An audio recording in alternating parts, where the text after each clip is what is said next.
भाव से वस्तु की कीमत बढ़ती है और जो जितना गुणवान होता है उसका भाव उतना अधिक हो जाता है, बढ़ जाता है। जब तक गुण नहीं आएंगे, गुणी नहीं बनेंगे, तब तक हमारा भाव नहीं बढ़ेगा। तो भाव सभी द्रव्यों में होते हैं। चेतन द्रव्य के भी भाव होता है और अचेतन द्रव्य का भी भाव होता है। ये दोनों में है। ये जो उनका स्वभाव है वही उनका भाव है और द्रव्य का स्वभाव उसके गुण के आधार पर होता है। जैसे हम जीव द्रव्य हैं, जीव द्रव्य हैं तो हमारा चेतन भाव है। हम चेतन हैं इसलिए हमारा चेतन भाव है। अजीव द्रव्य अचेतन है इसलिए उनका अचेतन भाव है। सो ये भाव चेतन और अचेतन दोनों में होते हैं। हमारे चेतन जो भाव हैं जीव के, वे चेतन और अचेतन दोनों की मिक्सिंग से भी होते हैं, पर वो होते चेतन के ही हैं। तो जो पर के निमित्त से मिलकर के, उद्गल कर्म परमाणुओं से मिलकर के जो चेतन में भाव पैदा होता है उसको विभाव भाव कहते हैं। और जो पर द्रव्य की बिना कर्मोपाधि से रहता निज आत्मा में जो उसके गुण हैं उनके आधार पर होते हैं, उनको अपने चेतन के स्वभाव भाव कहते हैं। हमें विभाव से स्वभाव भाव की ओर जाना है। उस स्वभाव भाव की ओर जाने के लिए हमारे लिए पुरुषार्थ करना पड़ता है। कुछ स्वभाव भाव ऐसे भी हैं जो संसार अवस्था में होते हैं, लेकिन वे कर्म की उपाधि से रहित होते हैं। वो है पारिणामिक भाव। ऐसे पारिणामिक भाव फिर जो कर्म के उदय से होते वो है औदिक भाव। ये भी ध्यान रखना। फिर इसके साथ में कहा गया जो कर्म के क्षय से होते वो क्षय भाव, और जो कुछ कर्म के जो देश घाती रूप है उनका उदय, और सर्वघाती रूप कर्म के अनुदय, सदअवस्था रूप उपशम या उदयाभावी क्षय से जो परिणाम होते वो क्षय उपशमिक भाव कहलाते हैं। फिर इसी प्रकार से जो कर्म के दब जाने से उपशम से होते वो औपशमिक भाव। तो ऐसे ये जीव के अपने होते हैं। एक मिथ्यात्व कर्म बैठा है, उस मिथ्यात्व कर्म को हमने दबा दिया, तो हमारे अंदर जो मिथ्यात्व रूप परिणाम हो रहे थे,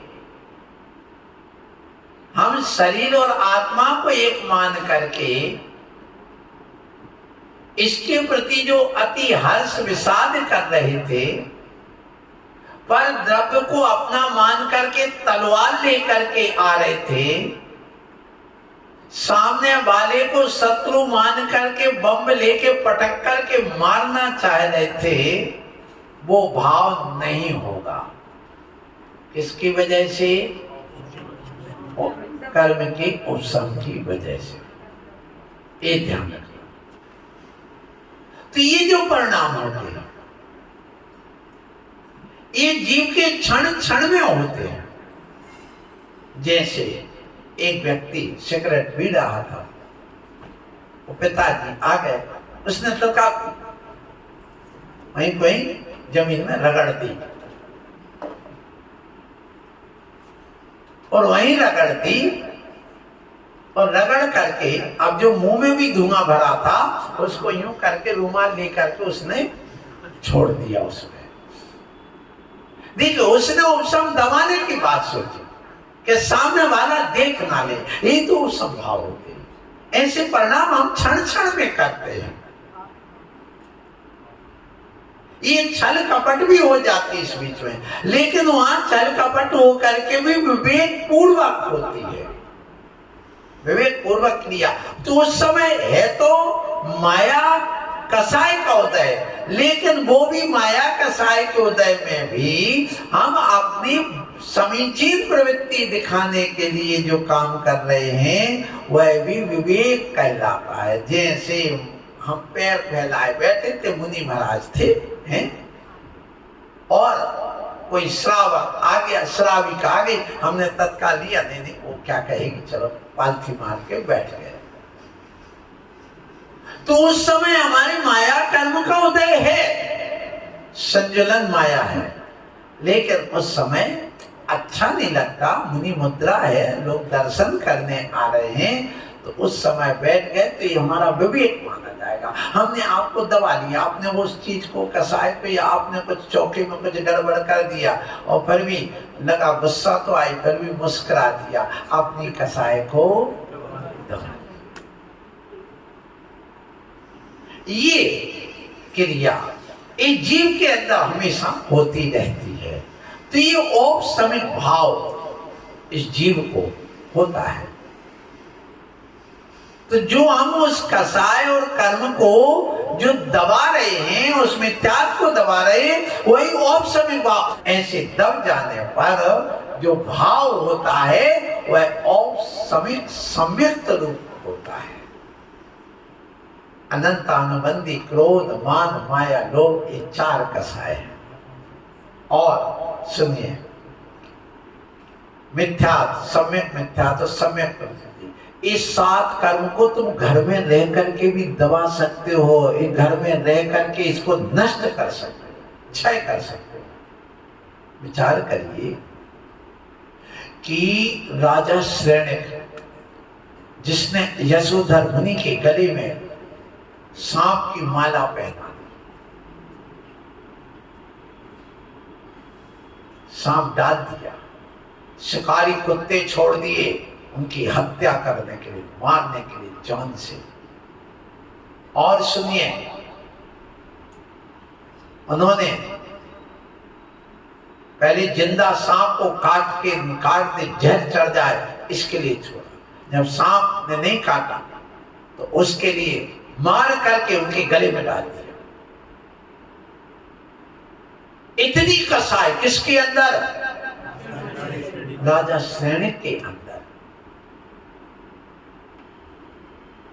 अब इतना पापी आदमी जिसने साथ में नरक का बंद कर दिया, आयु का 33 सागर की आयु बांध ली, लेकिन जैसे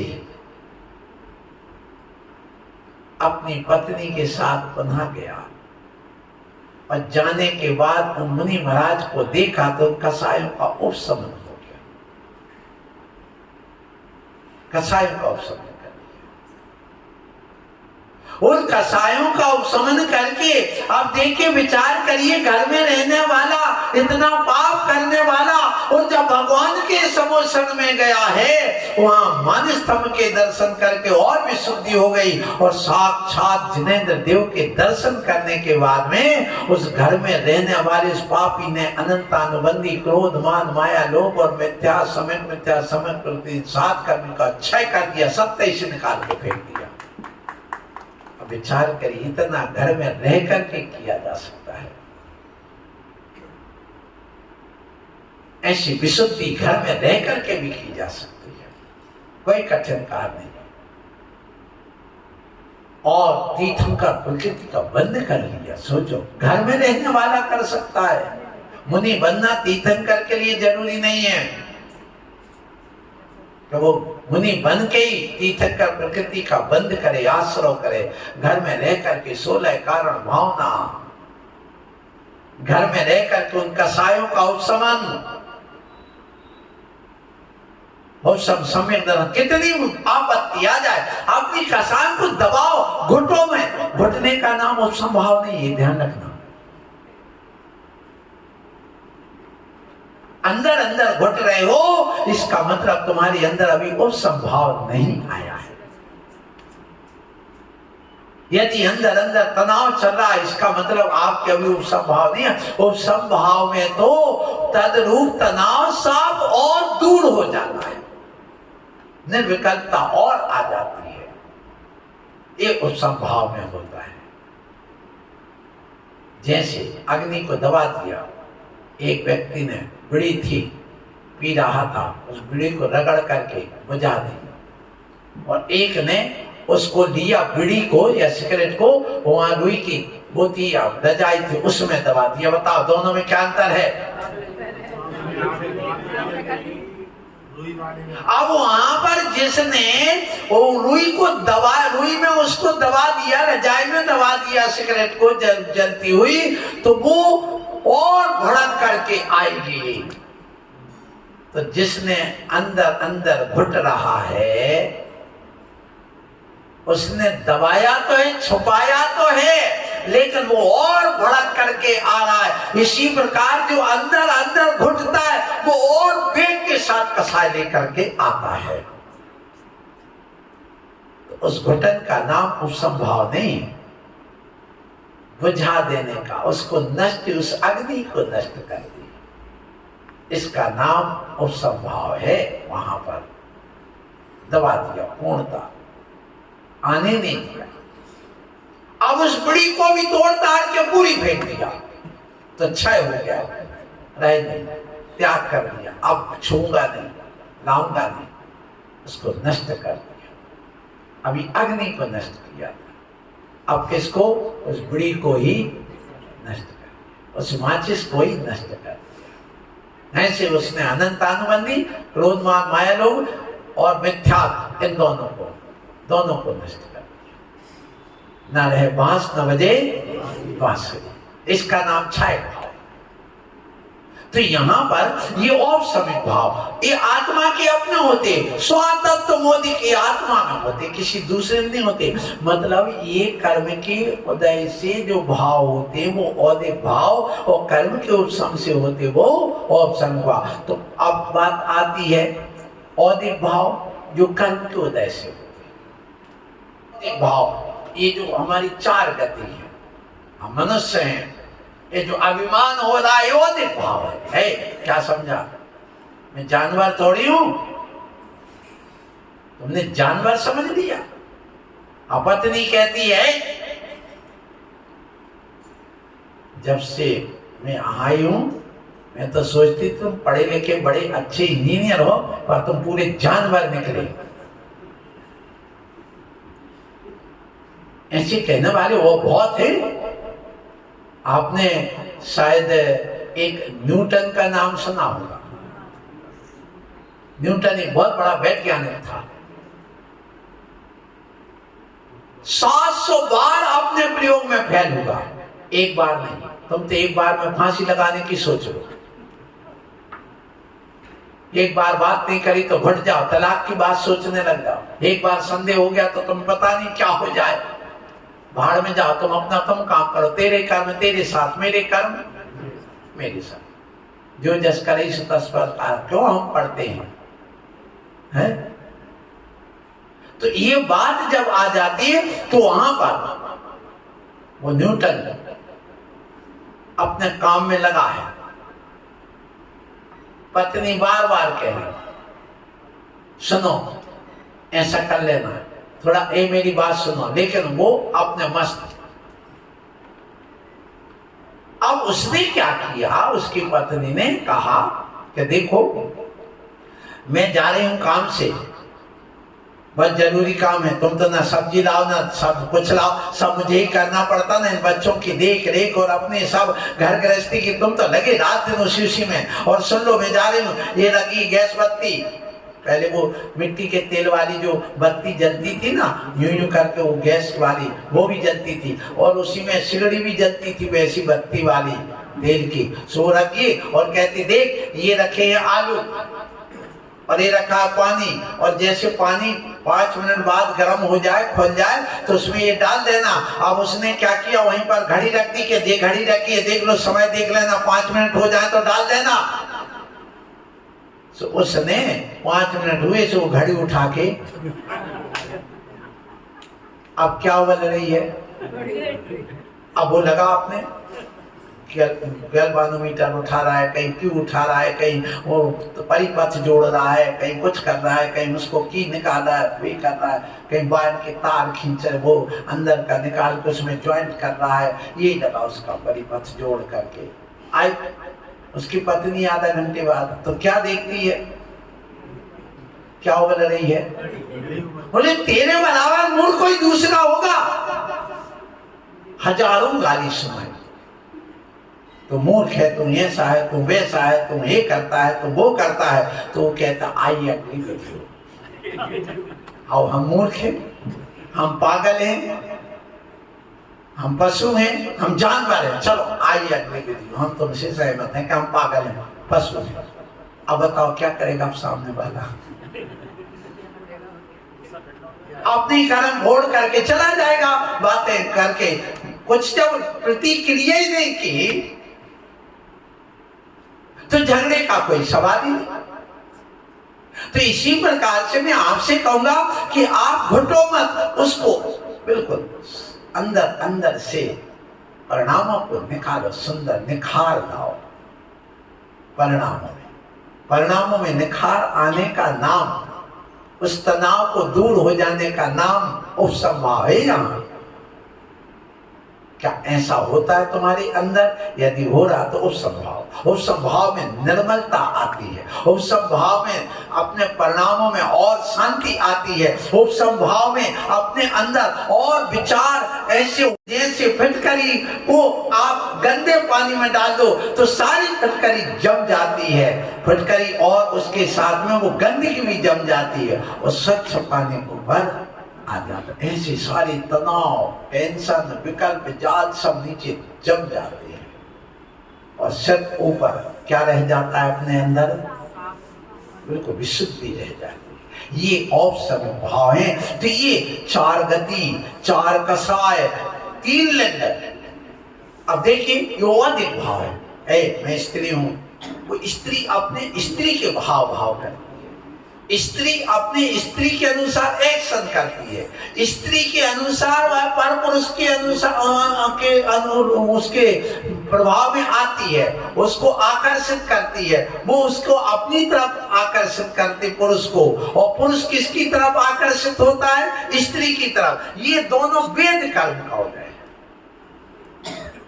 एक औदिक भाव है, ये औदिक भाव। फिर इसके बाद में आता है, सुन लो, कि जो अपने अंदर असंयम भाव, संयम ले लो, नहीं हम नहीं ले सकते, अब वो दुनिया के नखरे कर रहा है, पति पत्नी मिल करके हंसी मजाक कर रहे, ये सब कौन सा भाव है? औदिक भाव है। जितना संयम का काम आप करते हैं, हम करते हैं, जो भी करेगा ये सब औदिक भाव है। उसको मजा आता, बैठे बैठे मजाक करेगा, चुटकुला छोड़ेगा, ऐसी शेर शायरी छोड़ेगा जिससे उसके और चारित्र्यहीनता बढ़े, विषय वासना और बढ़े। ये सब औदिक भाव है। और इस औदिक भाव के कारण से वो तात्कालिक वो संवेदन देता है। औदिक भाव तत्काल, जैसे यहाँ पर एक अग्नि की तीली जलाओ और तीली जलते वो बिल्कुल तेज फड़फड़ाहट देती है, वैसे ही औदिक भाव में तत्काल उसको संवेदन होता है। यहाँ पर जैसे आपने किसी लड़की को छुआ और तुम्हारे शरीर में करंट सा लगा, यही तो औदिक भाव है, वो तत्काल प्रभाव देता है। इसलिए लोग उस औदिक भाव से सबसे ज्यादा प्रभावित होते हैं। एक ध्यान रखना, एक औदिक भाव क्या लिंग 3 में, स्त्री वेद, पुरुष वेद और नपुंसक। ये तत्वार्थ सूत्र में इसलिए कहा गया कि आप समझिए इनको और इनसे बचने की अज्ञान भाव। हम बहुत समझा रहे सब कुछ, आप चाहते हो कि मैं पढ़ लूं, हमारे भैया बैठे हैं निद्रा कर्म का उदय चल रहा है। क्या करे आदमी सामने वाला? जब तक रुचि पैदा नहीं होगी तब तक निद्रा देवी नहीं भागेगी,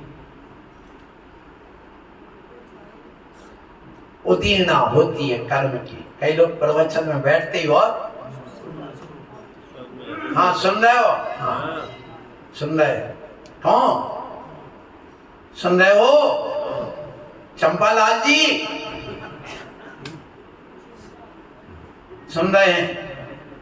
सो रहे हो? हाँ सो रहे हैं। है?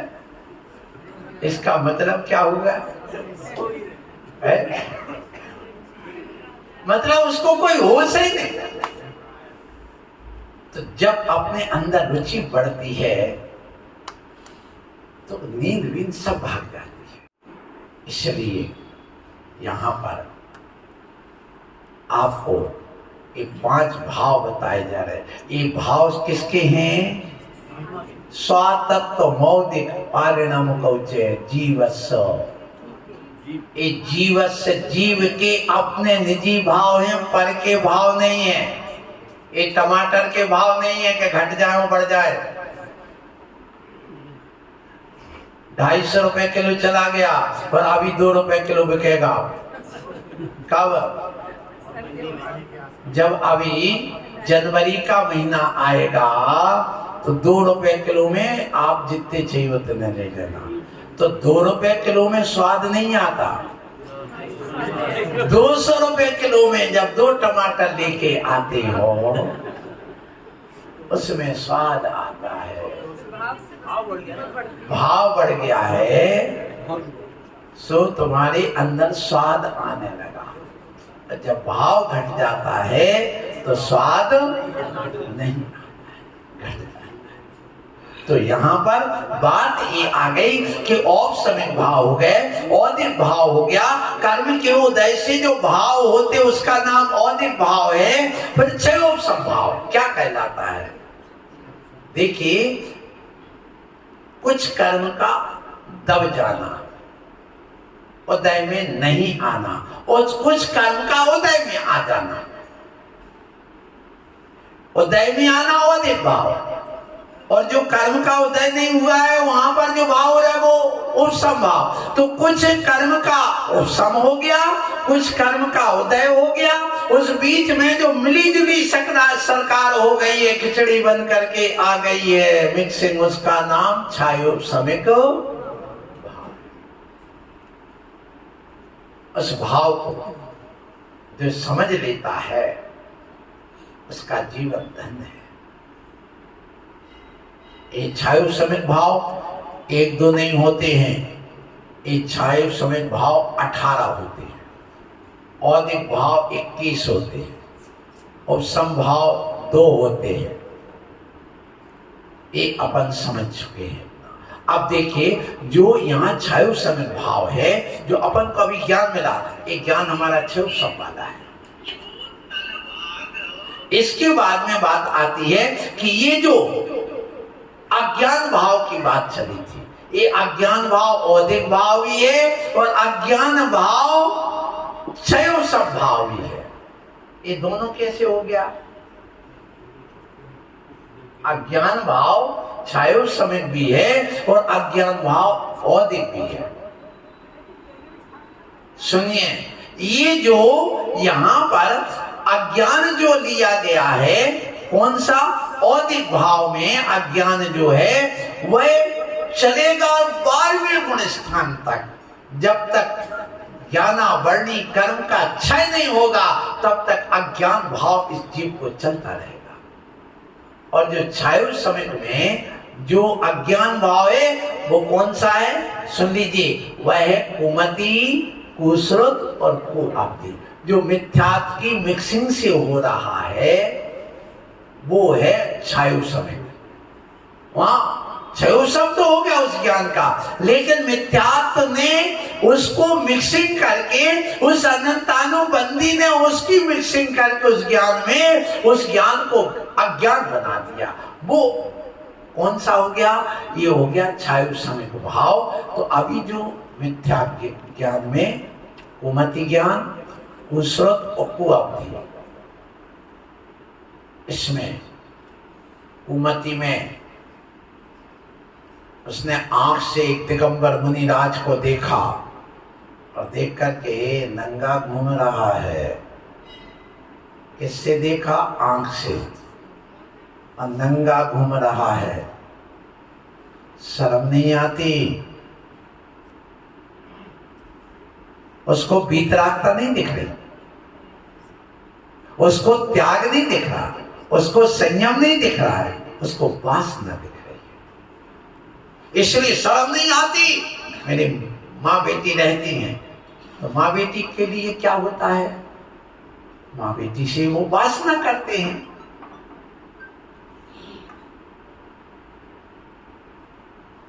उस नारी को देख करके उनके अंदर वासना उमड़ती है। उनने ये नहीं देखा कि इस नारी को देखकर इनके अंदर वासना है ही नहीं, निर्विकार है इनका। यथा जात बालक जैसे एक माँ अपने स्तनपान कराते हुए उस बेटे को अपनी गोद में नग्न दिगंबर बैठा लेती, उसके अंदर कोई वासना नहीं होती है और उस बेटे को अपना ज्ञान, अपनी ऊर्जा देती। इसलिए आप देखना, माँ अपने बच्चे को पैरों पर लेटाती है और पूरे वस्त्र उतार देती है। किसके?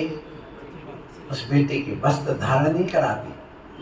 आजकल तो बच्चा हुआ नहीं और पहले से कपड़े चालू। जो अपने बच्चों को पहले से कपड़े ला करके रख लेता है जन्म के पहले, वो बच्चा हमेशा बीमार ही रहता है, वो बुद्धिहीन होता है। इसलिए पहले से नहीं, जैसी अर्थी पहले से सजाई जाती कि मरने के बाद बोलो। पहले से अर्थी सजा के कोई रखता है? नहीं रखता। तो जैसे पहले से अर्थी नहीं सजाते, वैसे पहले से कपड़े लेके नहीं रखते उस बच्चे के। वो माँ उस बच्चे को नंग रखती है, वह खुश होती देख करके, मेरा बेटा, मेरा बेटा। आप देखिए, मनुष्य को क्या, एक बंदरिया जिसने बच्चे को जन्म दिया हो और कोई ले जाए, फिर देख लो सारी बंदर आ जाते। यदि मर जाए तो उसको टांगे फिरती है, लेके चलती है। कब तक? जब तक उसके अंदर बदबू ना आने लगे। इसलिए वह 3 दिन तक विशेष रूप से अपने पास रखती है, ले लेकर के घूमती है। मैंने देखा है कई गांव में उसको ले जा करके। करंट लग गया था एक बंदर की, बंदरिया के उस बच्चे को। तारंगा की बात है, वो गिर गया, सारे बंदर इकट्ठे हो गए। तीसरे दिन उस बंदर को वो छोड़ के गई, माने अब उसकी खारी हो गई। इसलिए 3 दिन तक विशेष लगाव तिरछों में भी होता है। इसलिए कहा कि 3 दिन बाद ही आप खारी करिए और 3 दिन तक आप मंदिर के बाहर रखिए और उस बदरिया को वो भी चिपकाए फिरती है। इसी प्रकार जो जन्म दिया है माँ अपने सीने से लगाती। किसको? उस बच्चे को। सीने से लगाने से जैसे अंडे को सेती है कौन? एक पक्षी, जो मुर्गी है, कबूतर है, उस पर बैठता, उस अंडे को ऊर्जा मिलती है। ऐसे उस नन्हे बालक को देख करके उस माँ को ऊर्जा मिलती है और उस बेटे को ऊर्जा मिलती है। ये कहलाती वीतरागता। वहां वासना नहीं है, वहां ऊर्जा की बात है, वहां ज्ञान की बात है। क्या तुम ऐसा सोचते हो? क्या तुम्हें लगा इस दिगंबर मुद्रा को देख करके हमें ज्ञान मिल रहा है, हमें ऊर्जा मिल रही है? कैसी? ये तो एक बार भोजन करते हैं, मैं 10 बार करता हूं, तो क्या मैं रात्रि भोजन त्याग नहीं कर सकता? तुम्हें कितनी बड़ी ऊर्जा शक्ति मिल गई। मैं इसी ठंड में मैं 4 कपड़े ओढ़ के रहता हूँ और ये बद्रीनाथ में बिना उसके वहां पर कमरे में रह रहे -5 में, तो मैं नहीं रह सकता। कितनी बड़ी ऊर्जा मिल गई। यहाँ मैं एसी में रह रहा हूँ और ये यहाँ पर बिना एसी के ऐसे ही रह रहे हैं, तो कितनी बड़ी ऊर्जा। तो उस मिथ्या दृष्टि जीव ने ज्ञान नहीं लिया, ऊर्जा नहीं ली, उसको वासना दिख रही है। ये मिथ्यात्व का उदय, ये औदिक भाव उसके हो गया। लेकिन जिसके जैव संभाव हो जाता है, जिसके अंदर वो सम्यक आ जाता, उसको है नग्नता में वीतरागता दिखती है। तो वासना नहीं, वो वासना देखो। शरीर के देख करके शरीर के प्रति वैराग्य देखो, राग मत देखो। ये जैन दर्शन कहता है। इसलिए सबसे महान होते हमारे दिगंबर मुनि। उनको तुमने क्या समझ रखा है? जो मिथ्या दृष्टि वही कहेगा नंगा लच्चा, ये उसके अंदर ये कह देते। और ऐसी कानों से भी बातें सुनने में आ जाती, क्योंकि मैं तो रोज निकलता हूं उन ज्ञानियों के बीच में और अज्ञानियों के बीच में, दोनों के बीच में जाता हूं। अज्ञानी कहने दो, कोई बात नहीं, सहन कर लेते। कैसे सहन करते हम लोग? उसने कहा लुच्चा, कह दिया लुच्चा, ठीक है, आपके लिए गाली हो सकती, लेकिन हमारे लिए तो वो सम्मान है। लुच्चा क्यों है लुच्चा सम्मान? सुन लो, क्योंकि जो केस लॉन्च करे तो वो लुच्चा।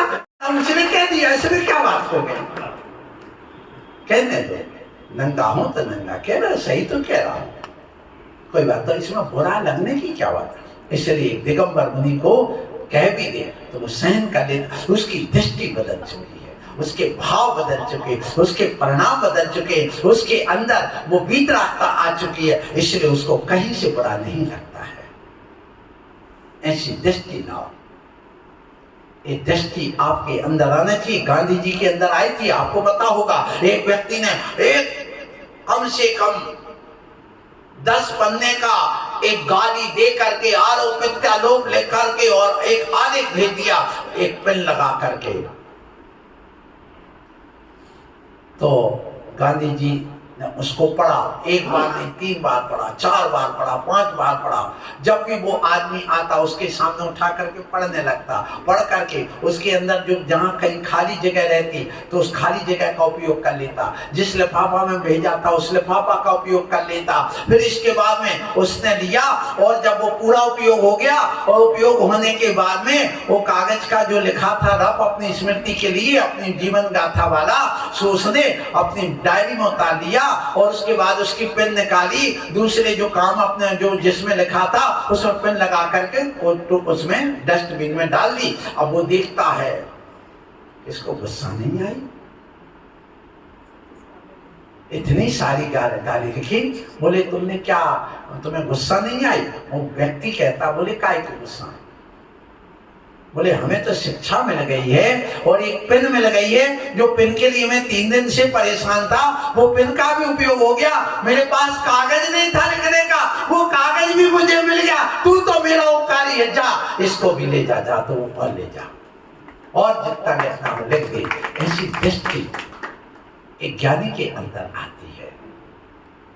और सबसे बड़े ज्ञानी हमारे मुनिराज हुआ करते। हे मुनिराज, शल्यक जी महाराज, ब्रह्मचारी महाराज, एक दृष्टि लाना होगी, तभी तुम वीतरागी कहलाओगे, तभी तुम संयमी कहलाओगे। जब एक गृहस्थ ला रहा है, एक देश को चलाने वाला नेता बन के ला रहा है, तो तुम तो नेता और अभिनेता से बढ़ करके हो, क्योंकि मोक्ष मार्ग का नेता सबसे बड़ा नेता होता है। इससे बड़ा कोई नेता नहीं होता। नेता कौन? नी धातु से नेता बना, जो सबको लेकर के चले, आगे आगे चले, नेतृत्व करे। नेतृत्व करने की जिसके अंदर क्षमता वो नेता है। नेतृत्व करना सीखो। और नेतृत्व करने वाला व्यक्ति देखिए दुश्मन को भी अपना हितु मानेगा। इसलिए कोई नेता को गाली भी दे दो, ठीक है, सुन सुना के चला जाता, आपने उठाया चला गया, झगड़ा नहीं करता। अज्ञानी को भी लेके चलेगा, ज्ञानी को भी लेकर के चलेगा, 4 बातें सुन करके चलेगा। इसलिए वह नेता बनने की क्षमता उसी में है। जो सबको लेकर के चलने की जिसमें क्षमता है वही सही नेता है। क्या तुम्हारे अंदर है? नहीं है तो अपने अंदर वो ऊर्जा पैदा करो, अपने अंदर वो भावना पैदा करो, और भावना पैदा करके अपने अंदर वो कर्म का क्षय संभलाओ कि हमारे अंदर भी वो नेतृत्व गुण की क्षमता आ जाए। एक नेता बनना चाह रहा है तो उसको क्षय लाना पड़ेगा। उस क्षय के बिना उसका काम नहीं होगा। वो क्षय भाव पैदा करे अपने अंदर से, वो संभाव पैदा करे। वो कसायों को जितना दबा दे उतना निर्मल बनता चला जाएगा, उतना विशेष महान बनता चला जाएगा। जब तक तुम कसायों को नहीं दबाओगे, अपने अंदर उपशम भाव पैदा नहीं करोगे, तब तक तुम्हारी घर गृहस्थी नहीं चल सकती है। अपने वेद कर्म का उदय आया है, तीव्र वेद पुरुष वेद है। अब यदि वह वेद कर्म का उदय चल रहा है और उसको पत्नी नहीं है, अब वासना उमड़ रही है, तो उस समय उसको नारी को देखकर अपने भाव को दबाना पड़ेगा। यदि कोई पति पत्नी है और पति आप पर विशेष ध्यान नहीं दे रहा और तुम्हारी वासना की पूर्ति नहीं कर पा रहा है, तो उस समय उस नारी को चाहिए कि वो किसी दूसरे पुरुष से संबंध ना बनाए। यदि बनाती है तो वह बहुत बड़ा अनर्थ कर रही है।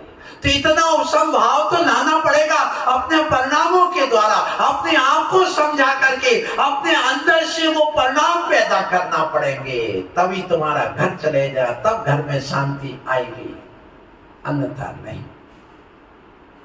क्योंकि इच्छाओं की पूर्ति दुनिया में कोई नहीं कर सकता, भगवान भी तुम्हारी इच्छा की पूर्ति नहीं कर पाए।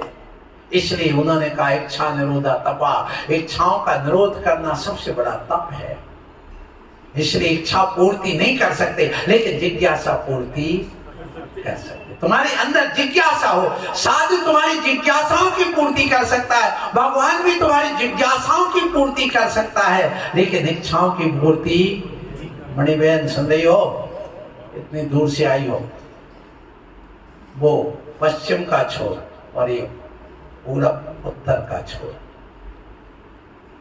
आप सोचो क्यों आए आप इतने बड़ी, क्या जरूरत थी? हम अपने अंदर से वो कसायों का वो परिग्रह, लोग लालच का उपशम करके आए। नहीं, दुकान बंद हो जाएगी,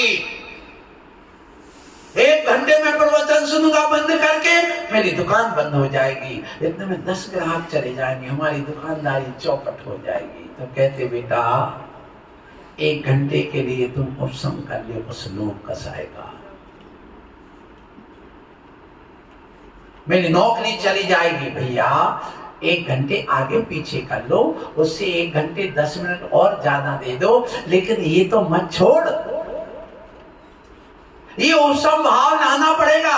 जब तक इन कसायों का उपशम नहीं करोगे, तब तक तुम्हारे जीवन में, आत्मा में, परिवार में, समाज में, देश में शांति नहीं आने वाली। ये इसीलिए समझाया जा रहा, हे प्राणी तुम ज्ञानी है, जिसके पास ज्ञान है तो वो ज्ञानी, और जिसके पास कसा है वो कसाई। तुम कसाई हो?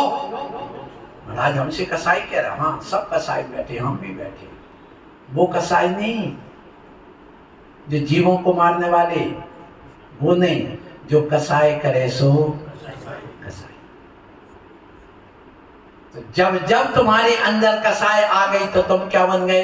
एवं भूतनय की अपेक्षा से कसाई। जब जब तुमने यूं रेजर लेकर के यूं किया तो क्या बन गए? नाई। और जब जब तुम कपड़े धोने गए सो धोबी, और जब जब तुम चमड़ी साफ करने गए तो कितने लोग बहुरूपिया बना रखे इस जीव ने। और जब तुम लेटरिन बाथरूम साफ करने गए तो हमसे मत करवाना, तुम ही कह लो। अब विचार करिए ये जीव कितने रूप धारण कर रहा है। इन रूपों में अब विचार करना, उस समय गिलानी की उसने, गिलानी कसा है, जब वह अपना मल साफ करता है, अंजुली में पानी ले करके वो गंदगी साफ कर रहा है, उस समय उसने कसायों का कितना, गिलानी का कितना उपशम किया है। वो कहता है छी छी छी छी, ए हाथ गंदा होता मैं साफ नहीं करूंगा तो क्या होगा बताओ? है? गंदगी लगाए घूमोगे, बदबू आएगी। तो जैसे हाथ, बायां हाथ गिलानी नहीं कर रहा है तुम्हें, ऐसे किसी प्राणी से गिलानी मत करो। गिलानी करना है तो पाप से गिलानी करो। ये यहां पर तो ये औपसमिक भाव, क्षय समय भाव, फिर आता है क्षय भाव। जब कर्म का क्षय हो जाता है, उनमें निर्मलता आ जाती है। तो कर्म के क्षय से जो भाव होता है उसको क्षयक भाव कहते हैं। एक क्षयक भाव को अपन थोड़ा और समझ ले। देखिए क्षयक भाव क्या है? केवल ज्ञान, ज्ञान का ज्ञानावरणी कर्म का क्षय हो गया, क्षयक भाव हो गया।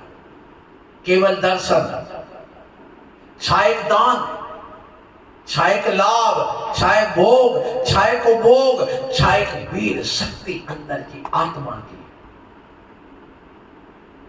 जब केवल ज्ञान की प्राप्ति हो जाती है तो अब भोजन की जरूरत नहीं। क्यों नहीं है?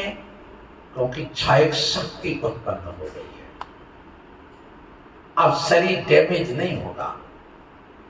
एक ध्यान रखो, हमारे भगवान भोजन क्यों नहीं करते? इसलिए नहीं करते हैं कि देखिए हम भोजन क्यों करते हैं ये समझ लोगे तो फिर आपको भगवान की बात समझ में आ जाएगी। हम भोजन इसलिए करते हैं कि हमारा जो शरीर औदारिक शरीर है, हाड़ मांस से जो बना हुआ शरीर सप्त धातुओं से, इसमें क्षरण होता है, टूट फूट होती है। तो जब टूट फूट होती है, कोशिकाएं ब्लड सेल्स नष्ट होते हैं, तो उनकी क्षति पूर्ति के लिए और नए निर्माण के लिए, नई शक्ति लाने के लिए हम भोजन करते। उस भोजन से हमारी कोशिकाओं का, इन हमारे ब्लड सेल्स आदि स्नायु वगैरह का निर्माण होता है, तो हमारा शरीर बना रहता है। तो वो निर्माण होता जो हमारे अंदर बैक्टीरिया वायरस भरे पड़े हैं, उनकी वजह से इनका क्षरण होता है। लेकिन जब केवल ज्ञान हो जाता है तो हमारे अंदर जो वायरस बैक्टीरिया भरे वे सब निकल जाते हैं और इन कोशिकाओं का टूटना, नष्ट होना बंद हो जाता है। और जब बंद हो जाता है, जब कोशिकाएं कोई नष्ट ही नहीं होना है, तो भोजन की भी जरूरत नहीं है। इसलिए उनका परम औदारिक शरीर हो जाता है। अब भोजन की जरूरत है नहीं। इसलिए केवल ज्ञान होने के बाद कोई तीर्थंकर हो या मुनि, तो ऐसे वो उनके क्षयक भाव प्राप्त हो गया है। अब उनको इन सब की जरूरत नहीं है। और क्षयक सम्यक और क्षयक चारित्र, इसलिए अब और चारित्र की जरूरत उनको नहीं है।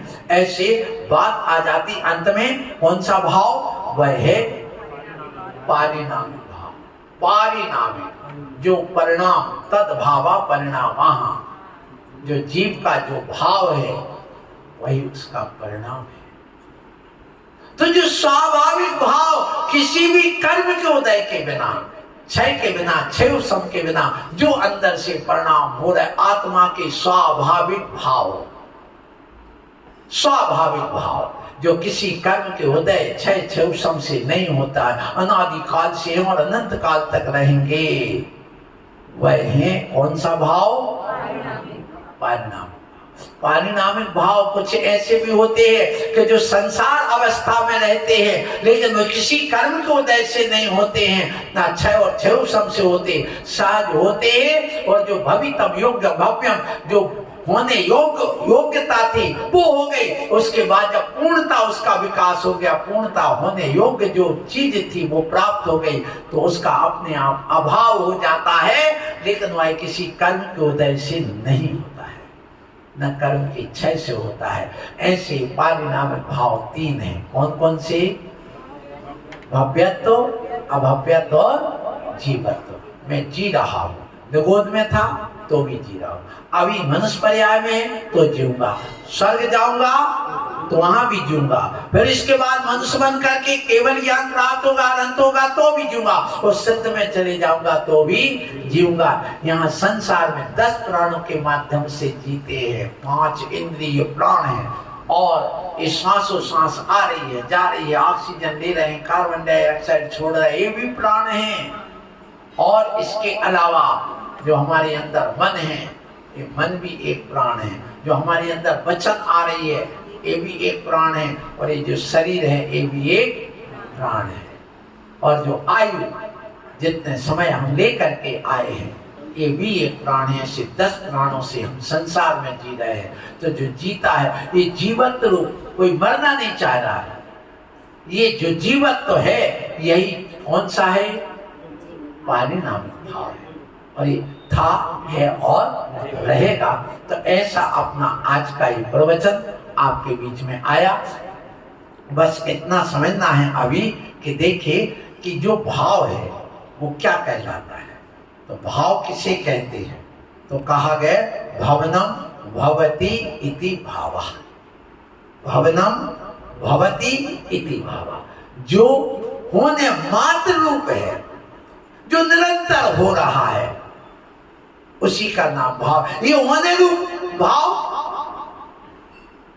ये जीव में भी हो रहा और अजीव में भी हो रहा। ये भाव नहीं होगा तो उसकी पर्याय नहीं निकलती, पदार्थ कूटस्थ हो जाएगा। इसलिए भाव जीव में भी है और अजीव में। लेकिन जो ये हम यहाँ पर 53 प्रकार के भाव बता रहे हैं,